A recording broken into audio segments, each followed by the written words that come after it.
Muy buenas tardes. Ahora sí, comenzamos. Primero, ¿me escuchan, por favor? Sí, prof. ¿Me escuchan? Sí, profe. Sí, yo sí lo escucho. Entonces, hoy vamos a analizar el proceso de inteligencia para la obtención de información. Como hemos mencionado nosotros, la inteligencia consiste en poder accesar la información, particularmente que está en el ambiente, y en particular de aquellos elementos que no son adversos.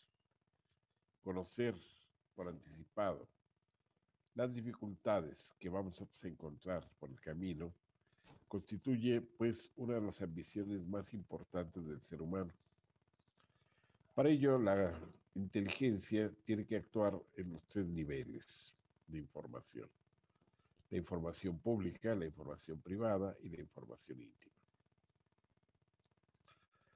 Lo primero que tendríamos nosotros que considerar es el ámbito de la agenda. La agenda constituye básicamente, se enfoca a los ámbitos que son de mayor riesgo y de mayores amenazas para la seguridad del Estado o del régimen en turno, y a su vez incluyendo particularmente el elemento de seguimiento de la opinión pública. En el ámbito de la agenda de carácter privado de obtención de información de inteligencia, estaría enfocada hacia campos de interés preferencialmente de carácter tecnológico, innovación, mercados e impacto del producto o servicio que en un momento determinado puede tenerse. Y en el ámbito íntimo sería el ámbito de la seguridad personal y preservación de la intimidad, la protección frente a la penetración en su vida personal y en sus asuntos, mientras que no afecten a terceros. Los medios de obtención de la información están contemplados desde distintos ángulos. Por ejemplo, la determinación de carácter jurídica de los campos de intervención en la vida pública e institucional. Por ejemplo, tenemos uno de los hechos que está ocurriendo y que desde el día de ayer apareció en las primeras planas y constituye un asunto de relevancia y de carácter mundial. Este se refiere a que el presidente Donald Trump, que se ha presentado invariablemente como un multimillonario, el señor sencillamente ha evadido impuestos. Y lo único que ha pagado son $750, imagínense, cuando debió haber pagado cientos de miles de dólares. Tiene una fortuna calculada en 2.400 millones de dólares. Una fortuna fantástica que le sirvió indudablemente hasta para comprar la presidencia. Pero al Estado no le paga nada absolutamente. Él alega que él no cobra los 400,000 pesos, 400,000 dólares anuales que debiera de cobrar, que nada más cobra $1, pero eso no significa absolutamente nada, no tiene nada que ver con respecto a eso, sino que lo que está contemplando es que él paga menos que un trabajador migratorio ilegal al régimen de Estados Unidos. Y como consecuencia de ello, bueno, pues indudablemente la indignación es creciente en todo el país, porque ha llevado indudablemente esto a un plano donde rebasa, por supuesto, lo íntimo y se ha trasladado directamente al plano de lo público. Claro que Donald Trump tiene una garantía impresionante.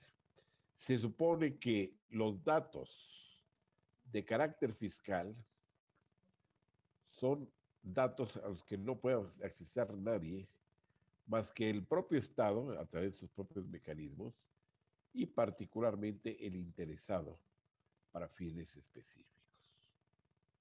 Entonces estamos nosotros aquí frente a una situación de cómo se obtuvo esa información, porque esa información la obtuvo el New York Times y es una información de primera mano, es una información que además tiene toda la documentación. No creen ustedes que simplemente se puede llegar y decir, como el caso del presidente Trump, que dice fake news, o sea, noticias falsas. No, Quiere decir que tienen que tenerle todo el expediente completo, respaldando esa afirmación.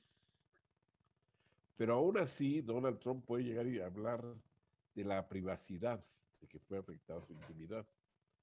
Y tendría posibilidad incluso hasta de ganar un pleito determinado, lo cual no lo exenta, aún ganando ese pleito, de que tendría que pagar los impuestos correspondientes. Bajo esa situación, entonces, hay un problema central, que es adecuar los medios de obtención de información al marco jurídico vigente. Y al mismo tiempo, ir más allá de la forma de lo que reclama en cierto momento la legislación para poder penetrar en muchos elementos que servirán como información básica para la toma de decisiones. Y que si lo ignoramos, definitivamente no vamos a poder accesar a nada. La información privada, por otra parte, solo puede ser mediante mecanismos abiertos y no encubiertos. Al mismo tiempo, debe advertirse al informante cuando se refiere a opiniones de datos personales sobre las consecuencias que puede traer consigo para quienes recopilan estos datos. Pongamos el caso. Lo que corresponde precisamente al ámbito de la información que en un momento determinado se puede obtener a través de los censos. Ustedes fueron censados este año y obviamente les preguntan toda una serie de datos, características y demás. Estos datos, sin embargo, no pueden ser por ley revelados a ningún particular. El dato particular de ustedes, de su familia, no puede ser revelado. Y si se hiciera así, definitivamente los datos del censo carecerían de confidencialidad. Hay un respaldo jurídico en esa dirección. A su vez, junto con ese elemento, está también la otra circunstancia, hasta dónde entra el ámbito de lo privado y hasta dónde el ámbito de lo público. Por ejemplo, lo público no puede hacer uso de datos censales, por ejemplo, con finalidades de cobro de impuestos, con finalidades de obtención de información de localización de un elemento para fines criminales. Eso no lo puede divulgar. Entonces, son los grandes límites que indudablemente se establece hasta dónde puede accesarse la información. Y el ámbito íntimo son los límites de la información proporcionada en el ámbito que corresponde al sujeto que la proporciona. Sobre ella debe descansar en una base legal que impida su difusión interesada por entidades públicas, privadas y particulares, por lo que no se puede acreditar tampoco las que son obtenidas bajo tortura. Por ejemplo, si alguien se obtuvo alguna información a partir de tortura, se considera que esta no tiene la menor validez. Y se supone que no pudiera ser considerada para fines de sentencia en ningún lugar del mundo. Ahora, el otro elemento es la verificación. Una de las características y de las condiciones indispensables de la inteligencia es que la información puede ser verificable. Si es verificable, entonces los instrumentos de verificación de la información no pueden estar avalados mediante tortura, presión, sino con fundamento en hechos demostrables y pruebas jurídicas reconocidas. La verificación, a su vez, tiene que estar autorizada por quien la proporcionó los datos y, por tanto, tiene derecho a no hacerlo si hay alguna excusa justificada para no proporcionarlos. La verificación, a su vez, en el ámbito íntimo puede ser auditada por el interesado e incluso puede corregir cualquier factor que considere importante o puede ser malinterpretada o operar en su contra. La ubicación espacio-temporal de la información. La información tiene un tiempo determinado en que es valiosa. Pasado ese momento, la información yo diría que pasa a ser un dato más. Por ejemplo, todo lo que la historia nos revela son datos, no informaciones. Y no son informaciones, ¿por qué? Porque algún día lo fueron, claro, en su momento. Pero pasado ese momento, ya dio resultados, estableció consecuencias y por lo tanto ya no puede operar sobre el presente. No tiene efectos en ese sentido. La ubicación espacio-temporal en el ámbito privado son las características básicas del poder disponer de la ubicación espacio-temporal de los sujetos, lo que significa mantenerlos bajo su arbitrio y control. En estas condiciones, las libertades en todas las esferas de la vida pública deben ser respetadas y no anteponer el interés personal al general. Finalmente, en el ámbito íntimo, la ubicación espacio-temporal de la información consiste en el derecho inalienable de que no puede ser limitado más que en el caso de afectación a terceras personas. El análisis de la información. El análisis significa establecer relaciones entre la información, establecer cruzamiento de esta misma para fundamentar el análisis, así como todos aquellos instrumentos que permitan verificar y estimar la validez de la información y la importancia de las consecuencias que esto pueda acarrear. En el ámbito privado, el análisis supone de la información que se solicita a los particulares por una entidad privada debería estar avalado por un comité de expertos que conozcan el diseño, los cruces de informaciones, de forma tal que si no penetran más allá de lo legalmente permitido. Finalmente, el análisis de esta información solo puede ser analizada mediante procesos psicoanalíticos a nivel íntimo y por personal especializado, siguiendo una línea que devele la intimidad en compañía del sujeto y bajo ningún caso deberá ser posible darla a conocer a terceros. A su vez, tenemos finalmente dos fases que son la integración, vamos a hablar sobre ella. El ámbito público es una de las consecuencias del 11 de septiembre, que fue la ausencia de integración de las informaciones obtenidas por las diferentes agencias de inteligencia, por lo que ninguna agencia pudo preservar, al preservar la información para sí, no pudo de alguna manera darse a conocer o integrar la amenaza que sobre Estados Unidos se cernía. La integración también en el ámbito privado significa que los sujetos particulares y privados no pueden hacerse a partir de bancos de información que develen de información confidencial. Son las que ostenten carácter público. Finalmente, a nivel íntimo, la integración de la información adecuada solo deberá hacerse en el contexto de la historia de vida que posibilite la mejor comprensión de la conducta del sujeto. Finalmente, toda información obtenida mediante inteligencia tiene que ser desplegada en términos de alternativas. A nivel público, la información de seguridad nacional está destinada a la anticipación de los eventos y a la toma de decisiones asertivas, lo que no puede traducirse en la información privilegiada para el beneficio del grupo dominante. A nivel privado, la toma de decisiones del ámbito privado debe estar libre de prejuicios y de factores de discriminación de cualquier naturaleza.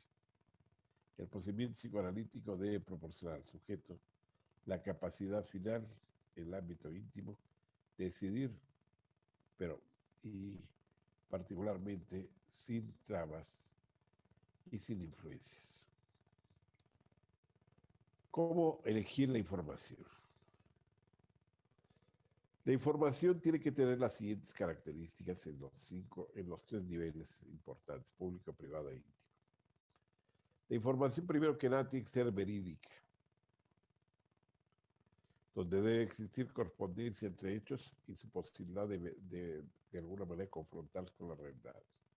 Debe ser pertinente, por lo tanto, debe ser oportuna y correspondencia a las necesidades de la información. Debe ser relevante por su importancia en relación con otros procesos. Debe ser estratégica por su significación y posición en contexto, lo que posibilita integrar distintas líneas de investigación y acción. La información a su vez debe ser factible. Es posible accesar a la información y que los actores poseen para llevar a cabo sus propósitos por diferentes medios. Finalmente, la información tiene que tener dos características adicionales más. Debe ser anticipatoria. Algunos definen a la inteligencia como la anticipación de la anticipación. O sea, antes de que ocurra el evento, tiene que ya existir cierta idea para evitar la sorpresa. Y por otra parte, la información tiene que tener seguimiento. Todo proceso de información que se interrumpe, finalmente, termina convirtiéndose solamente en una historia particular, pero no en un instrumento de primera importancia para tomar decisiones. Hasta aquí, pues, entonces tenemos esta cuestión. Y vamos nosotros a analizar finalmente lo que serían las bases de información. Vamos a considerar las bases de información solamente información secreta y discreta. Y el ámbito, los dos ámbitos de niveles serían la dirección y el ámbito de ejecución. La información secreta de la alta dirección posee periodos amplios de secrecía frente a estructuras internas y externas de referencia. Para compartirla significa compartir también el poder de decisión si está vigente. La información secreta de ejecución está en nivel operativo y proceso de la secrecía de oficio, donde la preservación del cómo representa una protección frente a las estructuras externas que también lo están compitiendo.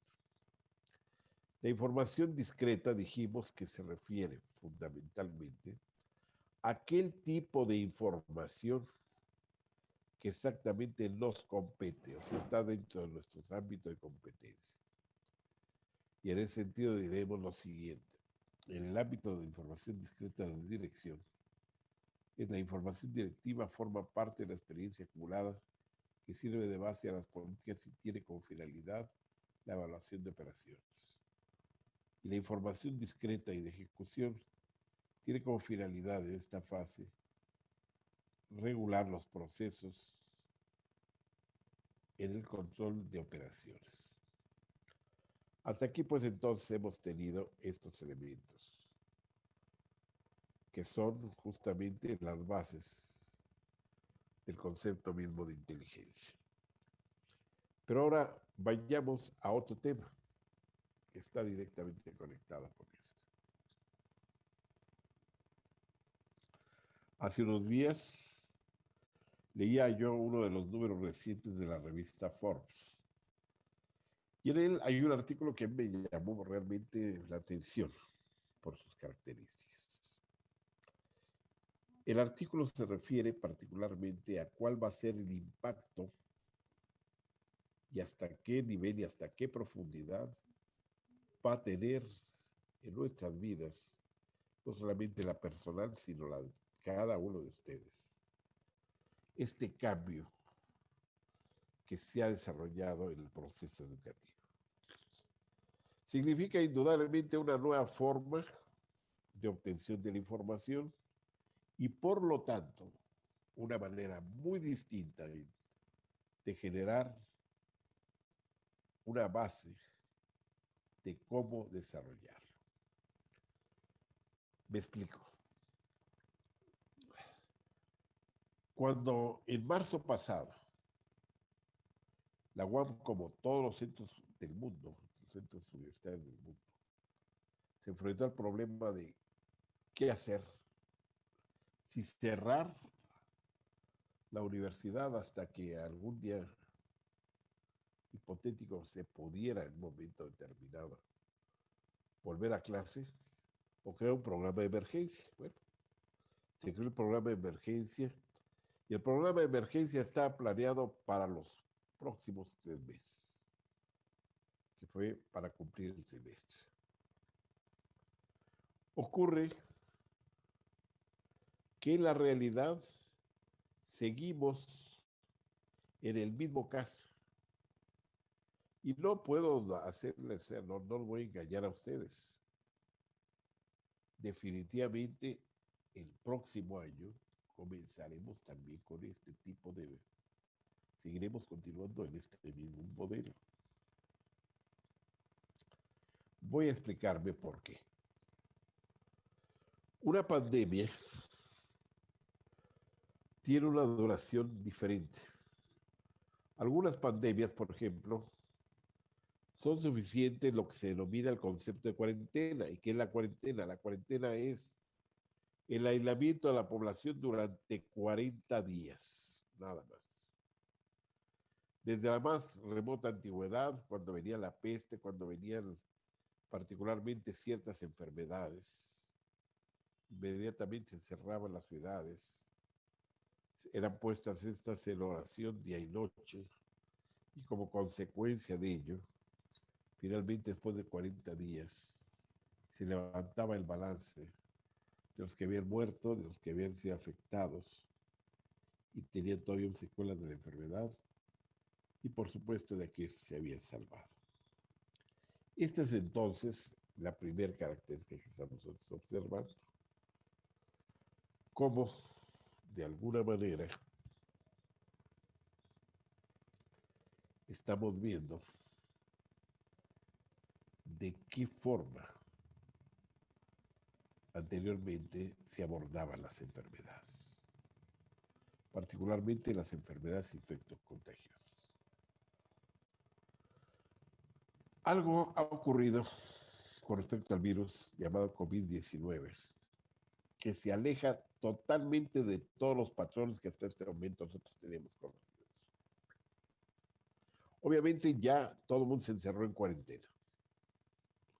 Y la pandemia sigue. Entonces, ¿cuánto va a durar esto? Bueno, hay pandemias que han tardado años en que de alguna manera se vuelva a la llamada normalidad. Voy a poner varios casos. La llamada gripe española, o influencia española, perdón. La influencia española surge en el año de 1918, justo al fin de la Primera Guerra Mundial. Durante 2 años y medio que duró,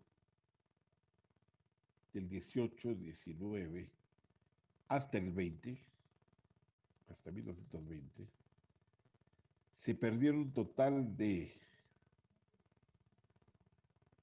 más de 10 millones de personas muertas. Entonces causó estragos mayores incluso que la Primera Guerra Mundial. Y bueno, esta es una de las grandes catástrofes que se ha tenido conocimiento. ¿Qué ocurrió durante esos 3 años? Pues que el mundo tuvo que cambiar, cambió considerablemente. ¿Qué cosas se dieron en esos tiempos, particularmente los años 20? Lo primero que nada, se aceleró el proceso de migración. La gente migró a otros países. Otros no solamente migraron entre países, sino también migraron y se fueron del campo a la ciudad. Millones de personas. A su vez, todo esto modificó la forma en cómo estos sujetos ganaban la vida y obtenían sus ingresos. Esta serie de hechos sin duda, ya forman parte de lo que es la historia conocida. Ahora bien,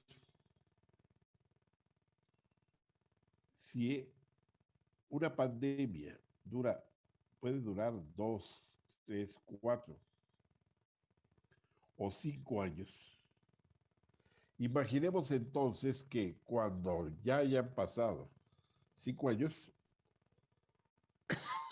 nos digan, señores, volvemos a clase. ¿Qué habrá ocurrido? Por principio de cuenta, ya ninguno de ustedes estará en la UAM. Ya habrán terminado. Y habrán terminado por este tipo de sistema. Esta es la primera condición. El segundo elemento. ¿La mayoría de los empleos podrá continuar? Definitivamente no. Volvamos a la UAM como ejemplo. La UAM tiene más de 18,000 trabajadores. O sea, tiene más trabajadores que maestros. Eso fue algo que se comprobó el año pasado cuando ocurrió lo de la huelga. Pero ahora enfrentamos un problema. ¿Esos trabajadores dónde están? ¿Están trabajando? No.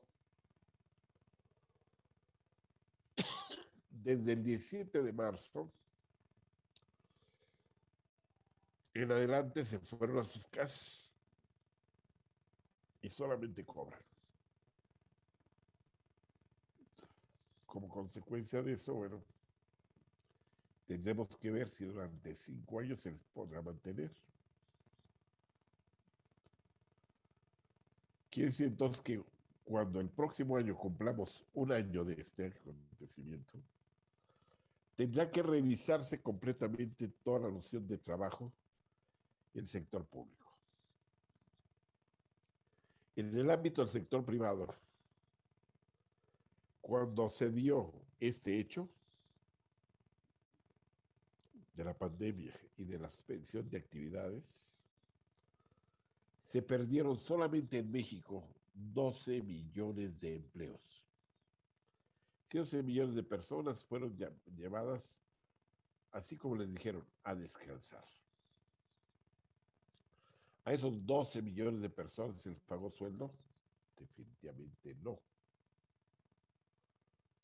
En algunos casos, que fueron los mejores y los más casos, simplemente se les dijo, te quedas con medio sueldo. Y eso ya era ventaja. Las autoridades han vuelto a llamar nuevamente a que se vuelva al trabajo, pero no, supuestamente el día primero la burocracia iba a volver al trabajo. No va a volver. Esto significa concretamente que más de un 50% de esa población sencillamente quedará fuera de la estructura de empleo. Y si la universidad, por ejemplo, esta universidad, se ha convertido ya en una universidad virtual, veamos entonces las consecuencias que tendrán, no solamente para la UAM, sino para todo el conjunto del sistema universitario, esta serie de problemas o esta serie de situaciones. Primero, todos nuestros alumnos tendrán que estar en línea. El sistema de profesorado activo tendrá que estar en línea. Tercero, las fuentes de información estarán en línea, bibliotecas, todo tendrá que estar en línea. También tendremos otro factor. La estructura de organización que hasta este momento teníamos no podrá continuar. Muchísimos trabajadores tendrán que ser o despedidos o reasignados o reacomodados o bien orientados sobre otra base. No tienen ninguna otra posibilidad. Y esto entonces significará que hemos cambiado la organización. Cambiando la organización, entonces también significa que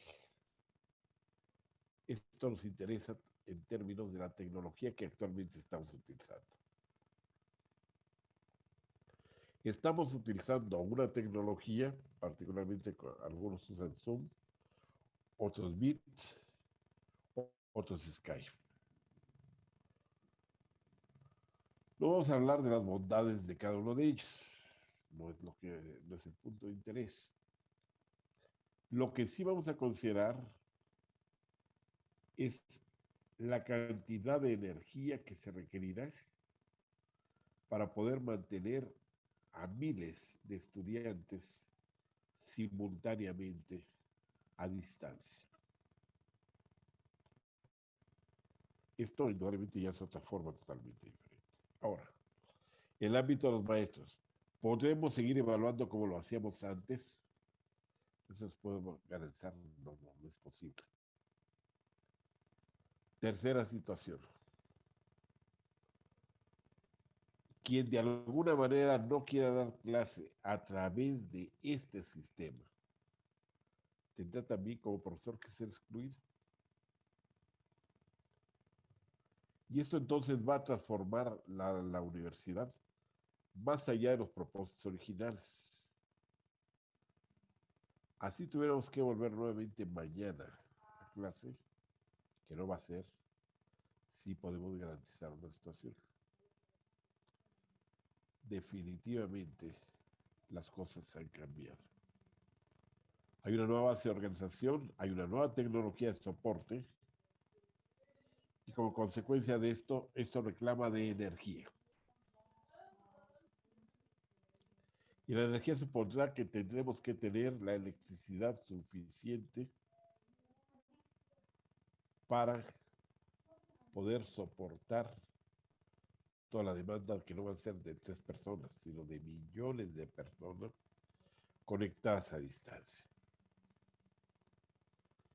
Y si hemos cambiado ya entonces hasta el concepto de energía, podrá seguirse ordenando la universidad y tomando las decisiones a partir de una estructura totalmente tradicional, ya no, porque quedará anquilosada.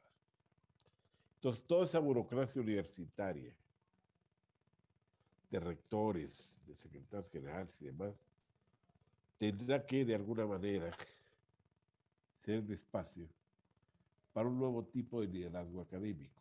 Dicho liderazgo académico, ¿qué características necesariamente tendrá que tener? El liderazgo académico significaría que estará en redes. Y en las redes significará que las organizaciones son planas, no jerárquicas. Implicará también que habrá que cambiar de contenidos a objetos de investigación. Y tendremos que establecer también nuevos sistemas totalmente diferentes de evaluación que se ajusten a las nuevas necesidades. Estos cambios, indudablemente, muchos no lo habían, bueno, ¿quién lo había pensado? Hace unos meses nadie. En este momento hay millones de gente pensando en esto para configurarse un espacio dentro de la nueva realidad. Esta nueva realidad indudablemente no la habíamos previsto. Hoy ya existe y tenemos que asumirla. Bueno, hasta aquí tenemos entonces esta primera parte de lo que sería la exposición. Les he mostrado particularmente de que la universidad va a cambiar y está cambiando, sobre todo no va a cambiar, sino está cambiando de pasos muy acelerados y que una vez que la epidemia o la pandemia concluye, no por eso las cosas van a ser más fáciles.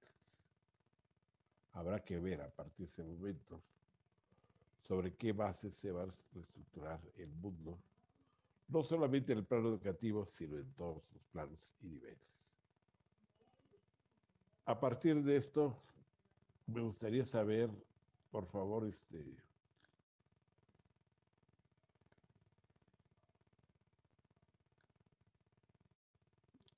a ver, Caris, por favor, Caris. Buenas tardes, profesor. Hola. Sí, Karen, de lo que hemos hablado, ¿qué fue lo que más te llamó la atención?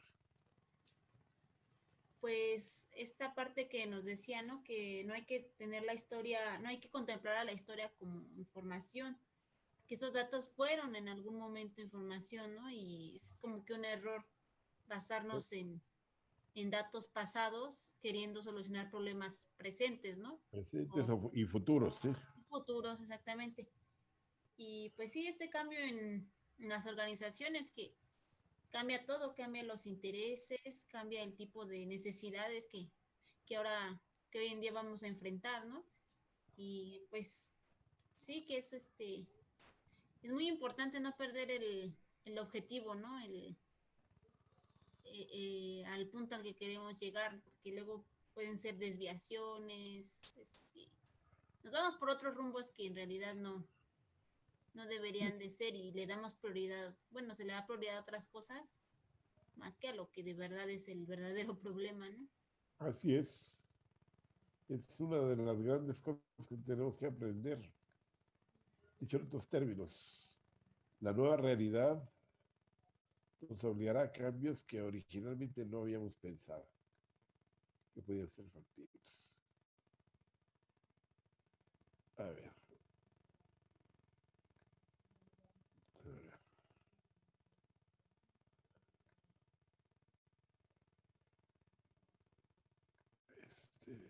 a ver, a ver, cómo, déjame ver cómo puedo reconocerlos. Mónica, por favor. Mónica, Mónica Sánchez. Bueno, Sí, hola, Mónica. Hola, Mónica. y yo tenía como una pregunta más que una aportación. Ah, no, sí, dime. Al tener un cambio básicamente obligatorio, porque pues no se tenía, como usted comenta, previsto esta pandemia, mm, ¿es, digamos, la misma calidad de cambio? ¿O por ser tan rápida es, ay, no sé cómo explicarlo? Bueno, mira, No sé te si explicaré. logra captar mi idea un Sí, poco. sí, sí te entiendo. Mira, estamos no frente a una crisis, Ajá, estamos frente a una gran catástrofe que definitivamente arrasó todo lo que hasta este momento teníamos. Hasta el 17 de marzo, nuestra referencia para trabajo era salir a la calle e ir a un edificio, reunirnos bajo ciertas condiciones y bajo cierta normatividad. Nos regíamos por una burocracia. Hoy en día definitivamente esto quedó atrás. Tenemos que estar dentro de nuestras casas, tenemos que atender esto desde espacios reducidos, que no son un salón de clase, sino este espacio virtual que nos cita cada estos días. Y a su vez nos lleva esto a replantear desde las formas de evaluación, las maneras de relación, la eficacia de este tipo de exposiciones o no. Esto ha sido central. La vida nos cambió. Y si nosotros no cambiamos con respecto a la vida, pues definitivamente están. No por eso las cosas van a dejar de ser. Este ha sido tal vez el gran problema que hasta este momento nos estamos enfrentando.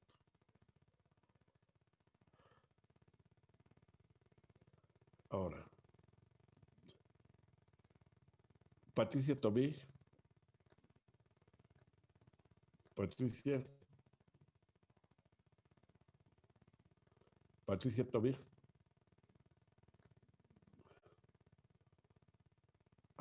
Alexandra, ¿me escuchan?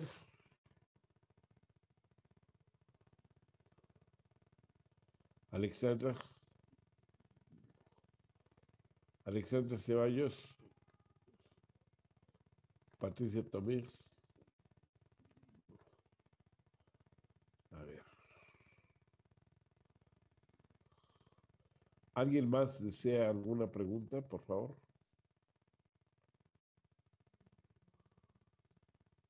Preguntas, dudas, aportaciones también.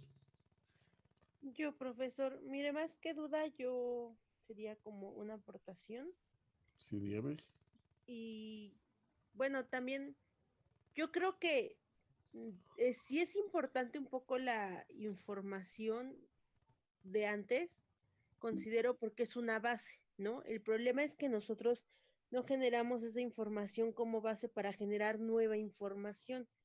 Yo creo que estamos enfrascados en tener una idea como muy a veces cerrada, la Ujú. mayoría de personas, que no buscamos como esas alternativas, ¿no? Lo que usted platicaba el otro día que sí me dejó pensando, ¿no? Que yo pensaba que a lo mejor esto de generar más métodos o más procesos por medio de la tecnología podría ser una constante, una constante para perder empleos. Y usted me decía, no, más bien se podrían abrir nuevos Nuevos empleos, ¿no? empleos, totalmente nuevos.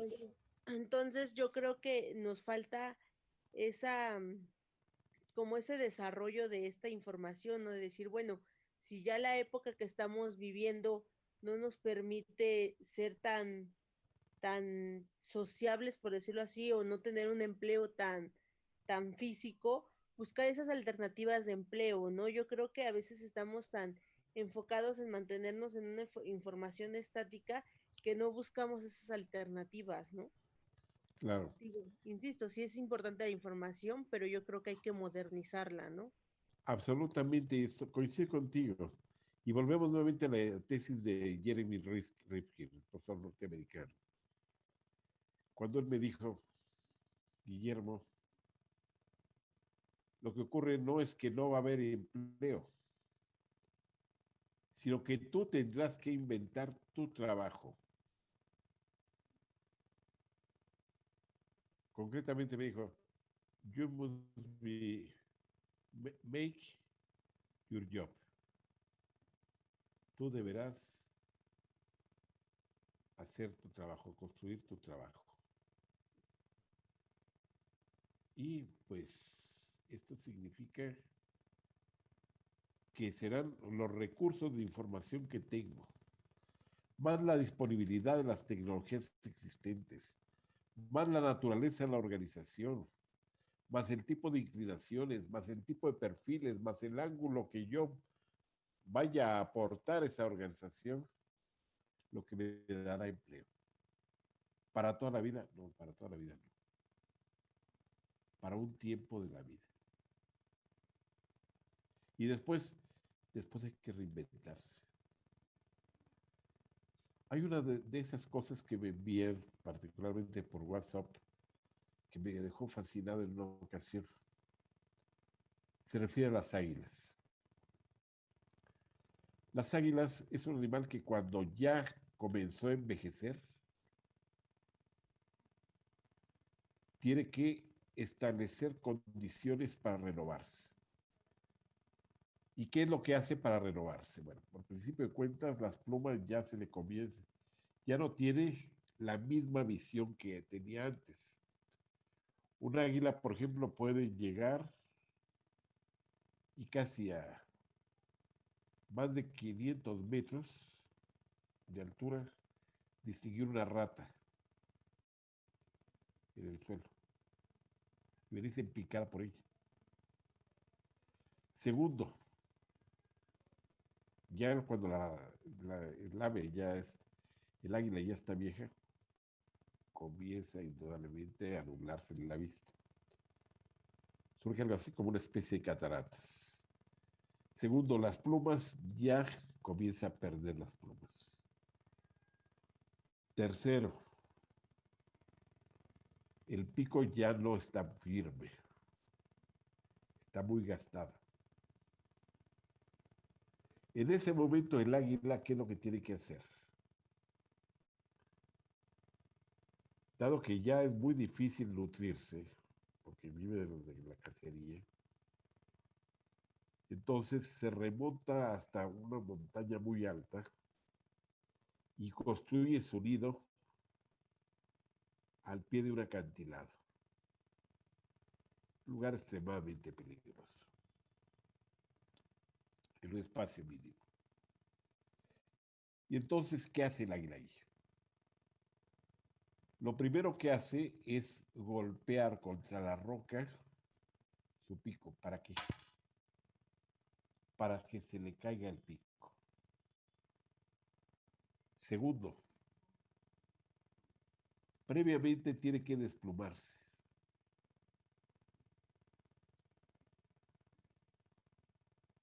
Y tercera, bajo esas condiciones, particularmente al estar en contacto con los vientos, esto hará que su vista, como esa especie de catarata, se le quite. Es un periodo de un enorme sufrimiento para el animal. Pero al paso de los meses le saldrá un nuevo pico. Serán cubiertas con nuevas plumas y su vista será más ágil y la experiencia que tenga le servirá para volver a remontar el vuelo y ser mejor que antes. Dicho en otros términos, de desaparecer lo que de alguna manera anteriormente era sustento, pero ya no podía dárselo, al renovarse, logra lo que anteriormente no podía ya seguir manteniéndola. Tiene que pasar esos meses definitivamente. Y después de esos meses, renovarse. Al renovarse, tiene un trayecto de vida un poco más amplio. Hasta que finalmente muere, como cualquier especie. Nada es eterno. Pero ya se dio una segunda oportunidad. Nosotros también tendremos que ser como las águilas. Renovarlos. Y esa renovación será todo el resto de su vida. De la suya y de mi propia vida.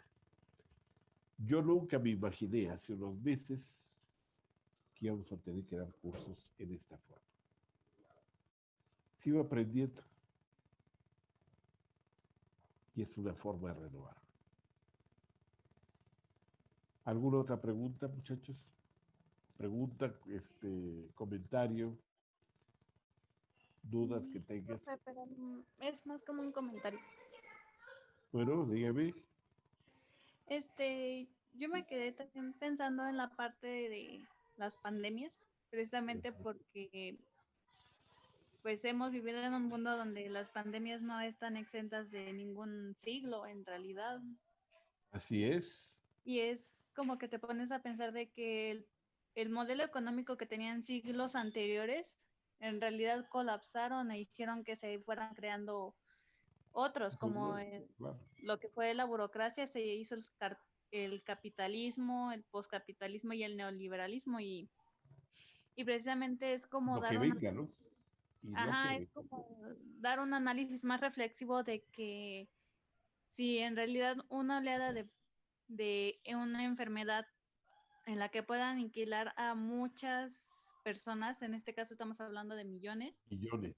incluso en la actualidad son miles de Concretamente, esta semana ya se cumplió el primer millón de sí, personas y que han muerto en el es mundo. algo que sorprende y a la vez es muy alarmante el pensar Así de es. que en la población mundial los estamos hablando de alrededor de 8.000 millones.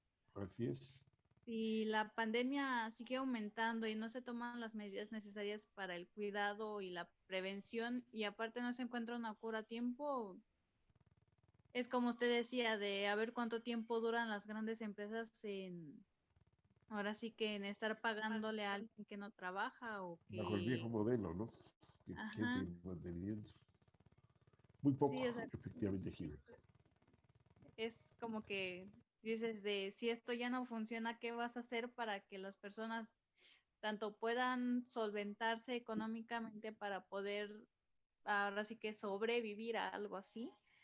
o es cambiar de manera radical el modelo económico, porque así como Tendrá que estamos, cambiar. ajá, así como estamos, realmente no es muy factible. Mira, una de las cosas que tenemos que hacer es el dinero en efectivo, el circulante, probablemente tenga que desaparecer, ser sustituido por un sistema de tarjetas de crédito y débito. Por lo tanto, ya no va a haber billetes. ¿Para qué tendrás que necesitar tu tarjeta?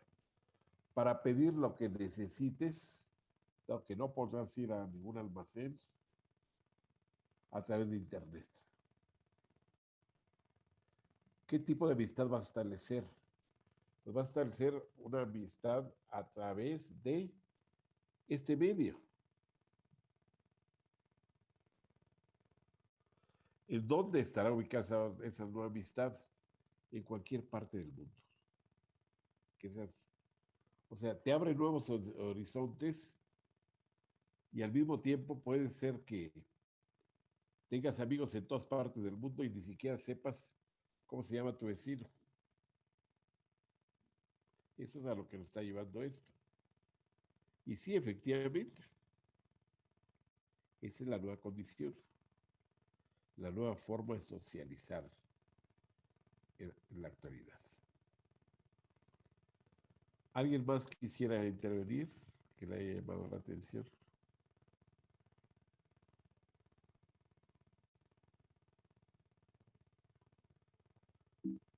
Bien, muchachos, pues lo mejor del mundo lo estamos viendo entonces para la próxima clase. Gracias. Nos vemos, profesor. Nos vemos, que le vaya muy bien, lo mejor del Hasta mundo. luego. Hasta luego. Hasta luego.